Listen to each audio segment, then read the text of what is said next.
Do you know about this feature on Android? So now on Androids also, you'll be able to scan the QR code from your camera. So you can just simply go and update your system.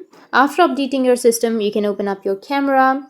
And after opening your camera, you can place your QR code, and after that you can just simply tap on that QR code, which will be on the middle of your screen, and it will generate a link, and you can just simply tap on the link, which will take you to that particular link.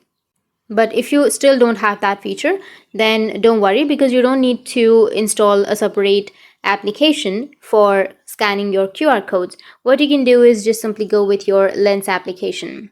So open up your Lens, and here you can go and scan the QR code. And after scanning the QR code, you can tap on it and it will generate the link. You can tap on the link and it will take you to that link on your browser. So that's how you replace the scanner application. And if you have any questions, feel free to comment below. Thanks for watching.